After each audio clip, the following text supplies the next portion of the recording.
já faz um bom tempo que eu não falo de vírus aqui no canal. E como eu sei que vocês gostam muito desse tema, pensei em trazer ele de volta. Só que no momento, eu não tô podendo testar nenhum tipo de vírus aqui no meu computador, pois eu ando montando um PC secundário só pra esse tipo de coisa. E até que ele fique pronto, eu não quero arriscar o meu atual. E sim, eu já peguei alguns vírus no meu PC real fazendo esses videozinhos aqui. Então, como não poderia baixar nenhum software mal intencionado, eu resolvi matar a saudade e comecei a reassistir aos meus vídeos. Fazendo isso, eu percebi que eu já baixei mais vírus do que eu imaginava. Sério, tem vídeo que eu testo uns 5 de uma vez só, e juntando todos é tipo muito malware. E foi aí que eu olhei para aquela quantidade de vírus que eu testei e pensei, não posso testar os vírus agora, tem tudo isso aqui de malware, o que eu poderia fazer?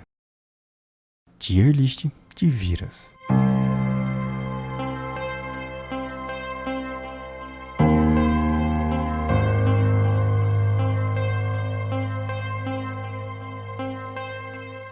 Então, eu sei que a maioria das pessoas já sabem o que é uma tier list, só que como essa que eu estou fazendo é de um tema um pouquinho diferente do normal, é necessário explicar como vai funcionar. Em uma tier list existem 6 rankings, que são representados por essas letras aqui, sendo o F o mais baixo e o S o nível mais alto. Como eu vou falar de vírus, é presumível que no rank F vão ficar os mais inofensivos, e no rank S os mais perigosos. Mas não é bem isso que vai acontecer. Quando se trata desses softwares mal intencionados, não é correto dizer que um é mais perigoso do que o outro, pois existem muitas variáveis em jogo, como por exemplo, a forma como o vírus se espalha, o que ele faz, a dificuldade em reverter os danos, o ano em que ele foi criado, entre outros. Então, para não confundir vocês, eu resolvi categorizar os vírus em uma escala do menos destrutivo até o mais devastador possível. Dito isso, vamos ao primeiro. Esse é o vírus do Se Inscreve. Ele, sem sombra de dúvidas, é o mais perigoso dessa lista. E eu falo isso porque uma vez que você não se inscreve, ele pega o cartão da sua mãe e compra mais de R$1.000 em Robux para gastar nas baladinhas do Maple City. Então, se eu fosse você, eu me inscreveria rápido. Manchete, em 1999, o vírus Melissa foi criado com o intuito de alterar documentos do Word, inserindo falas do programa Os Simpsons, o que não seria tão problemático se não fosse pela sua forma de propagação. Ao que se tem de registros, o tal vírus se espalhava da seguinte maneira: a vítima recebia um e-mail com um arquivo Word. Sim, esse era o e-mail da época. Quando aberto, ele era executado e buscava pelos 50 primeiros contatos daquele e-mail. Em seguida, ele enviava o mesmo arquivo com um assunto importante, criando assim uma espécie de epidemia das frases desse seriado, e chegou a causar 80 milhões de dólares em prejuízos. O mais engraçado de tudo isso é que o criador desse vírus assumiu a culpa e afirmou ter dado o nome de Melissa em homenagem ao mais stripper dos Estados Unidos. Eu não vou falar muito sobre o que eu penso sobre isso, já vou deixar ele no ranking A.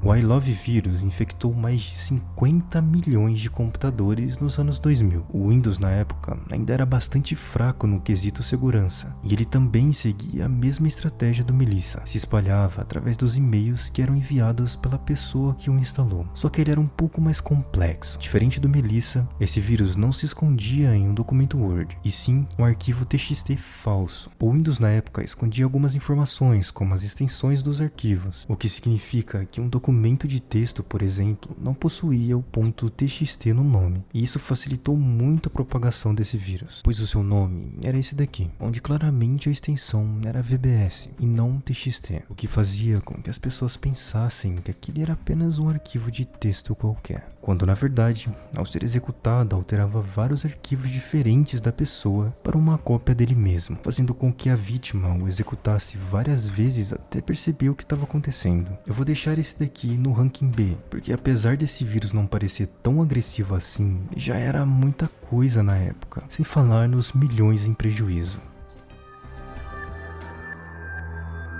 O Chernobyl foi um dos vírus mais avassaladores já registrados. Isso porque o seu objetivo era muito claro: apagar a BIOS do computador. BIOS é o sistema básico de entrada e saída de um computador. É através dele que o sistema operacional inicia. E é exatamente por apagar esse sistema que esse vírus vai direto pro Tier S. Isso porque a maioria dos vírus que prometem destruir o PC da vítima destroem somente o Windows, o que pode ser reparável com uma simples formatação, o que não é viável com o Chernobyl, pois uma vez que a BIOS se torna inutilizável, o computador só vai ligar novamente ao trocar a placa-mãe. É claro que hoje existem sim métodos de reverter isso, mas na época em que ele foi criado, era praticamente inviável. O seu nome popular, Chernobyl, não foi dado por acaso. Esse vírus, ao ser instalado, ficava quietinho, como quem não quer nada, e só agia quando o calendário marcasse dia 26 de abril, dia e mês do desastre Chernobyl.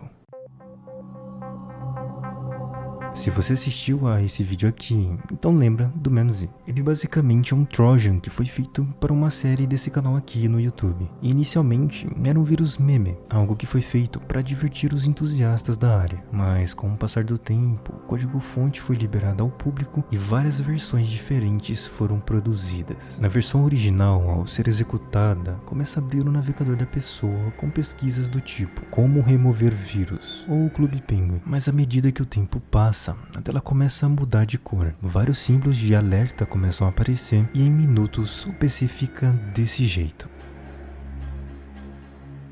Bem, esse daqui é um pouco difícil de se catalogar, porque, como eu disse, ele tem várias versões diferentes. Por conta disso eu vou deixar ele no ranking B, que seria uma espécie de meio termo. O próximo também já é de casa, o tão famoso Gorilinha Roxo. O que torna esse vírus irônico é o fato dele inicialmente não ser um vírus. Esse bichinho aqui foi criado como um assistente virtual, e o intuito dele era ajudar os usuários do Windows XP. Mas algumas pessoas safadinhas acabaram criando uma versão meio perigosa desse software, o BonziKill. Esse, além de também ser um vírus destrutivo, ao meu ver, ele é de extremo mau gosto. Depois de instalado, ele começa a fazer algumas piadas racistas, e eu nem preciso dizer o quão isso é errado. E se eu fosse catalogar esse vírus, bem, ele não é tão destrutivo quanto o iLove ou o Memzy. Ele sim corrompe o Windows, mas é muito fácil de se reverter, então eu também vou deixar ele no ranking B. Esse aqui foi um dos vírus que eu mais me diverti ao testar. Ele é cheio dos segredinhos e historinhas. Parece até uma creepypasta. Todo o Windows fica modificado, cheio de imagens perturbadoras. E é claro, é cheio dos jumpscare. Esse vírus foi criado no roleplay mesmo, mas ainda assim é muito perigoso. Ele corrompe o Windows e força o usuário a reinstalar tudo. Por isso eu vou colocar ele no ranking A. Por último, esse carinha aqui, que é mais um daqueles vírus que possuem várias versões. Tem a versão 1, 2 e 3.0. E o que eu posso dizer é que esse sim dá um pouquinho de medo. Ele usa a famosa tática do "o tempo tá acabando, hein?" E isso me dá uma baita agonia. Como todo bom vírus creepy, esse aqui também possui todo aquele ritual de ir destruindo o Windows bem devagarinho. Então não dá pra colocar ele em um ranking abaixo de A ou acima dele. Isso, é claro, na minha opinião. Enfim, eu espero que vocês tenham gostado desse vídeo diferente. Eu tô trazendo algumas coisas mais casuais aqui pro canal, porque eu ando trabalhando bastante em uma sequência de vídeos um pouco mais complexa. Envolve game dev e criação de cheats, que eu acho que vocês gostam bastante. Mas é isso, eu gosto de pudim.